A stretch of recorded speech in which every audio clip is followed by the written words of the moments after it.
Quel est le point chez votre interlocuteur avec lequel vous êtes le plus en désaccord? Oula. Tout. Non, pas forcément tout. Attends, pause. C'est quoi le Crayon Média? On est une équipe qui vous propose du contenu vidéo respectant 3 piliers: le débat, l'ouverture d'esprit et la pluralité des opinions. Notre but, faire réfléchir et permettre la libre circulation des idées. Bonne vidéo.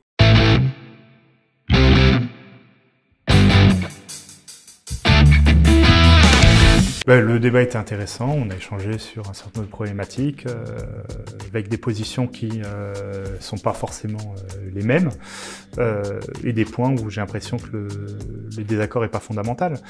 Je pense qu'un désaccord fondamental sur le statut d'avocat salarié en entreprise, pour autant, il y a des points sur lesquels on peut discuter. Mais sur cette question-là, en tout cas, j'ai l'impression qu'il y a une opposition qui est assez irréductible. Un vrai débat de conviction, un vrai débat d'idées. Je regrette juste que l'on puisse pas aller un peu plus au fond et que mon contradicteur s'arrête sur des principes qui sont des principes absolus. Et je pense qu'il y a des pistes de réflexion très intéressantes qui devraient être menées sur les sujets dont nous avons parlé: l'indépendance, la clause de conscience, le secret professionnel. Mais je crois qu'il ne faut pas perdre de vue le sujet de fond qui est le renforcement du droit dans l'entreprise. C'est ça le sujet. Et peut-être la création d'emplois et de valeur. Quel est le point chez votre interlocuteur avec lequel vous êtes le plus en désaccord? Oula. Tout. Non, pas forcément tout, mais le point fondamental avec lequel je suis en désaccord, c'est que finalement le renforcement du juriste d'entreprise passe par le fait qu'il devienne avocat. Je pense qu'on peut avoir un juriste qui prenne du poids, qui ait une vraie place dans l'entreprise, sans pour autant qu'il ait un statut d'avocat. Finalement, la vraie contradiction est là. Je crois que c'est la conception que nos confrères avocats ont du métier de juriste d'entreprise, et pour le coup, je crois qu'elle est fondamentalement erronée. À l'inverse, sur quel point vous vous rejoignez?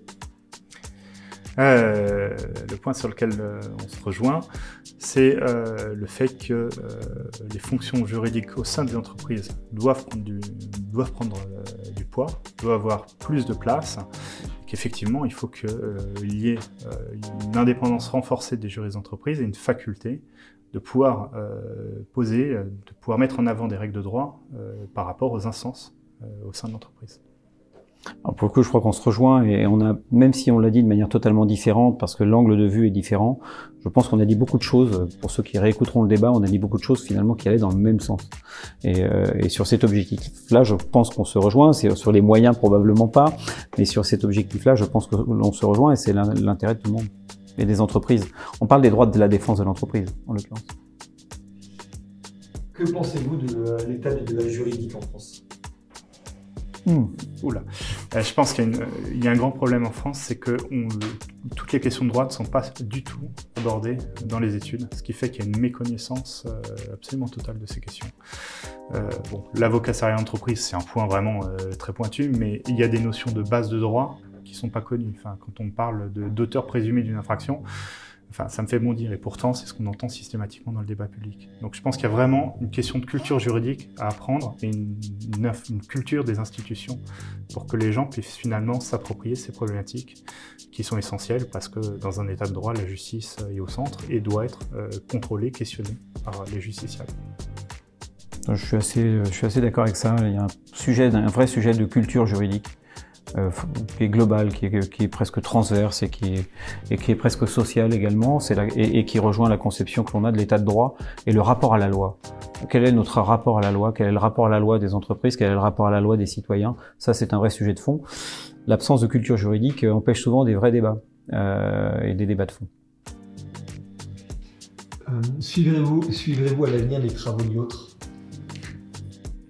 Moi, de toute façon, je travaille sur ces questions d'avocat salarié en entreprise, et je regarde toujours avec attention les notes qui sont produites par et d'autres, et les documents qui sont produits par Cercle Montesquieu. Donc on n'est pas toujours d'accord, mais en tout cas, on travaille beaucoup sur la base des éléments qui sont produits aussi en face. Donc oui, on en a plein d'autres. Mais votre site, c'est difficile d'avoir les ressources dessus. Donc voilà.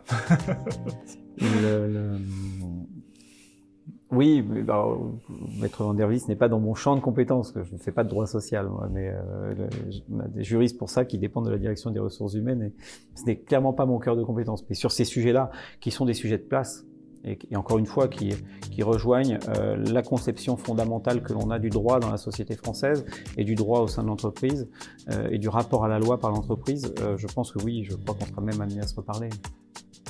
Qui vous aimeriez voir sur le crayon?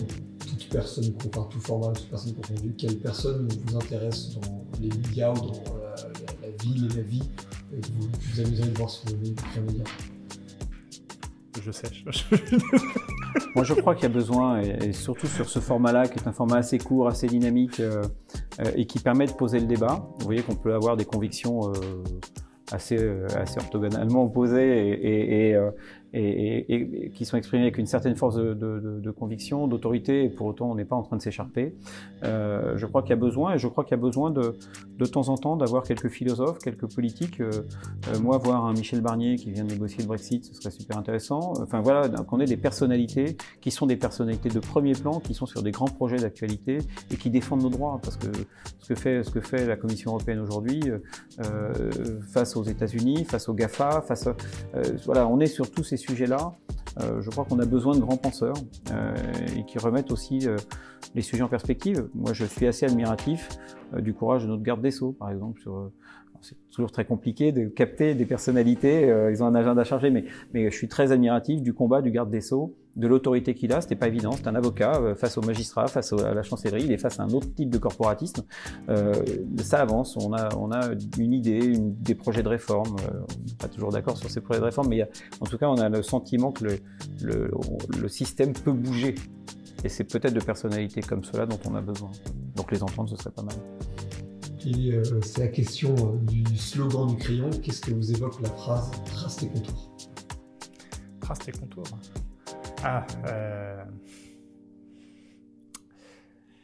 Moi, ce que ça m'évoque, en fait, c'est amusant parce que c'est une phrase qui invite à définir nos propres limites. Et finalement, c'est un peu paradoxal puisque on voit la liberté comme le fait de définir ce qui va nous enfermer. C'est-à-dire de choisir ce qui va nous limiter. Alors même que classiquement, on considère que la liberté, c'est d'aller finalement, de ne pas s'imposer de limites dans ce qu'on fait. Donc moi, c'est un peu cette contradiction interne que je vois dans ces slogans. Alors parce que je suis profondément juriste, je suis profondément épris de liberté, comme Maître Van der List, et à l'expression « trace ton contour », je préfère celle de « trace ton chemin » et « creuse ton sillon ». Ça, c'est beaucoup plus intéressant, je crois. Très bien. Merci beaucoup.